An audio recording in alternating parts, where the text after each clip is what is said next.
For nearly 3 decades, fans all over the world have been crazy in love for the Knowles family. Well, it's that craze in the sky.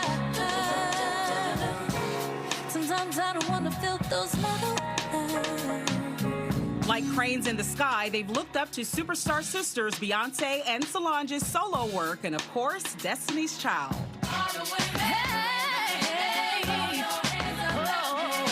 The cultural icons credit their own independent woman, their mother, Tina Knowles, as an unparalleled source of support, love, and inspiration. And now, powered by her own journey, Knowles steps into the spotlight with her own voice, illuminating us all with Matriarch. The highly anticipated memoir chronicles the mogul's path of success, pain, triumph, and love. And tonight at MGM National Harbor, you can enjoy an intimate conversation about her book when Miss Knowles sits down with former First Lady Michelle Obama. She's the moderator, and singer Lettucey will also be there as a special guest. First, though, in a D.C. market exclusive, the irreplaceable Tina Knowles, I call her Mama Tina and Miss Tina, joins us now live on Good Day D.C. Congratulations. This is a masterpiece. Oh, thank you so much. It is. And we're going to get right to it, Miss Tina, but I have to begin with this. It's a good thing you're a master hairstylist because the whole beehive is without edges. They are without edges after the first night of the Cowboy Carter tour. It was amazing. It was, and so many people are talking about that song Protector when your granddaughters Rumi and Blue Ivy joined Beyonce on stage. You were there, so tell me what you were thinking, what you were feeling watching your daughters in front of thousands. Well, first of all, I was crying like a baby. Gayle King and Oprah were there, and I mean, we were just in tears because it was so touching to see Beyonce with her daughters because she's so protective of them. And it just was reminiscent of me protecting her. So it's just generations of women like the women in my past that have protected me. And so that song is the best. The legacy continues. They talk about your kids, you allowing your kids to shine in their own time, but still being a protector and a projector, which is someone who projects, you know, the talent and the wonderful things about them to the world. So I think it's so appropriate. And that's why you are the matriarch of your family and so many others who see you as family. So tonight, you are here in our area. You're going to be joined by former First Lady Mrs. Obama during a discussion. And I read the book. I know, super excited. I'll be there too, in fact, watching. I read in the book that you went through a period of depression a few years back, and your therapist encouraged you to write a list of things that were good in your life and things that weren't. And meeting Mrs. Obama was one of the good things. So tell me, what is it like, having her tonight moderate this discussion in your relationship? Well, first of all, you know, I asked her and I said, she's so busy. She probably won't have time to do it. And you know, she said yes immediately because that is Mrs. Obama. Like, she is uplifting others at all times. And so I just couldn't be happier. I've gotten the pleasure of spending time with her before, even one-on-one. And so this is magical for me. I will never forget this. This goes down on my bucket list, you know? I enjoyed, too, seeing you all at the Renaissance tour together as well, hanging out. Yes. Absolutely. This book has been out about a week now, and definitely your story of being diagnosed with stage 1 breast cancer and overcoming it dominated headlines, rightfully so. I'm curious to know, now that you've heard the early reaction and feedback, did any of it surprise you, or? No, what was so great was that on my Instagram, I have countless women saying, you know what, I missed my appointment. I'm going to make my appointment to go to the doctor. And that was why I shared that story, because, you know, I could have had stage 0. My sister informed me that there was a stage 0, and I was stage 1. But if I had gone when I was supposed to go, and it was COVID, of course, but I never kept up with it. And so 2 years passed, And when I went again, I had stage 1 cancer. And so thank God it wasn't a very aggressive type of cancer, but if it would have been, I shudder to think what could have happened. So the best thing about this has been all of the comments that I'm gonna make my appointment, or I missed my appointment, but I'm gonna go as soon as possible, because that was the reason why I shared it. I think you're going to save many lives in the process. I also saw your mama tree, your family tree in your book, and I feel like that deserves more coverage, because so many of us, we don't know our roots. We don't know our family lineage. I mean, you went all the way back to your great-great-grandmother, Rosalie, an enslaved woman. I'm curious to know, how were you able to trace your roots, and how did it inform what you decided to put in your book?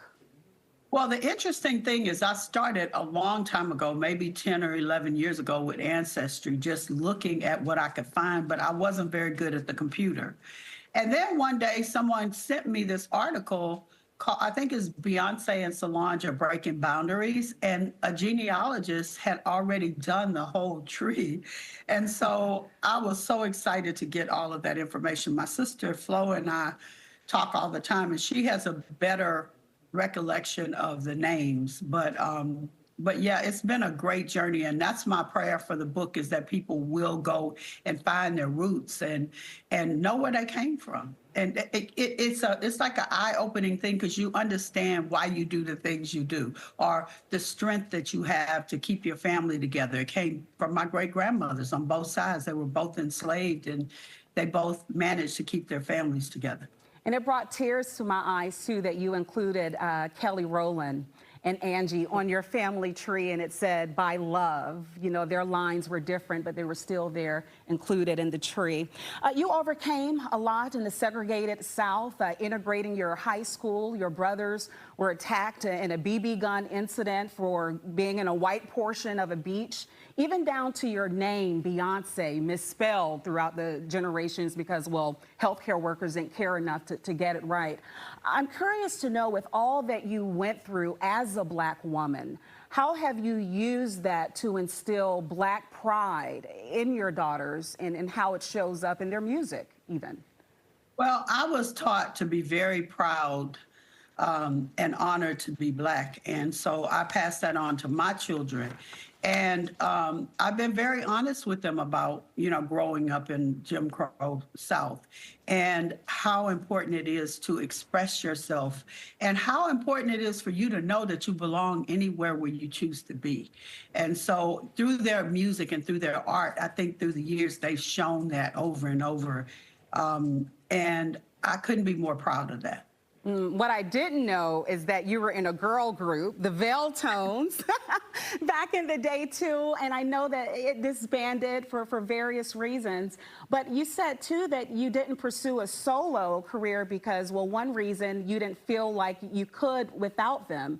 After writing that portion of the book and thinking back on it, do you think now you wish you had made a different choice? No. My life turned out to be just as God wanted it to be. And, you know, it wasn't in the cards for me, and it was okay, because I was very early in my life. I was like maybe 14, I think 14 through 17. And so I just kind of forgot about that part of my life until, you know, I went back in that toolbox and pulled out some of those things that I did in the group, like the rehearsals, walking in heels, and all the things that, you know, making the costumes. And I was able to pull those things and help me to help the girls. But no, I don't have any regrets about that. I am exactly where I should be. Okay, well, we got the book. Just maybe we'll have an album. That's just my request, my wish, in this new era, Miss Tina. With these albums. Before I move into a little game that we have prepared for you, just to have some fun, my mom, you and my mom are literally a month apart, and both have similar experiences. She grew up in the segregated South Georgia as well, and I purchased your book for her. And my father passed back in 2016. So the question I have for women who find themselves later in life looking for love or companionship, be it because of divorce or losing a spouse, what's your message to them to build their confidence to know that there is love out there again? Well, I think there's love out there, and I think that women at that age offer so much to just anyone, because we're wise and we've been through things, and we are great, I think, vessels of love and support, and I'm not giving up on love. I mean, I hope that I find it, but if I don't, I know at this age that I'm gonna be okay, because there's so many kinds of love out there, other than romantic.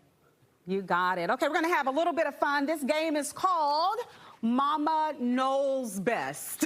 We worked really hard on it. All right, so it's rapid fire. So we're gonna pop up this first picture here. You have to tell us what we need to know about what we see, essentially. All right, what does it take? What do we need to know to be a timeless savage? How do we get this from Tina? I think I was like 43 there, and I ran out on my lunch break from my hair salon and got that picture so my girlfriend could, she's an artist and she did a painting. But just to have confidence in yourself and not to put limitations on yourself. I hate when people say, well, is she too old to have that on? That just makes me want to go find something even more fly, because I think elegance and flair and style has no age limit. All right. Where it does not. Now, when you think of your family, your kids, your grandkids specifically, who do you think out of them are most like you were when you were a kid? Oh, definitely Blue. She's a Capricorn, born 3 days after me, and we are two of a kind. All right. As has been well documented over time, including in your memoir, you are a master stylist. You designed Destiny's Child. So tell us something we don't know. A wardrobe malfunction that happened on set, on a red carpet, that once you fix it, it actually looked better than what you intended. Well, it's been so many of those. But I think one of the ones that gave me the most stress was Beyonce's shoe getting caught in her slips, her tool that I should have pinned up. And at the Oscars, and she's walking down the stairs, and I can see that she has lost her shoe, and her shoe is caught in the tool. No. And she walks down and keeps on singing. I almost had a heart attack. I mean, literally, I was having chest pains. So it's been so many malfunctions where, you know, the something comes apart, or a boot falls down, or it's too many to even mention. All right, finally, and this one is just for me. I played your daughter, Beyonce, in our Halloween show. We did a full Cowboy Carter show. Did I slay, Mama Tina, or did I slay? Hey, girl, you did that. Look at you, expression and all. I love it. Look, I tried to get information too. And this ain't Texas, but we did our best. I love it. Yes, thank you so much. I'm looking forward to the event tonight. I know it's inspired by and sponsored by Ancestry, so I'll see you and Mrs. Obama. Congratulations again. They'll be there tonight at MGM National Harbor. We'll be right back.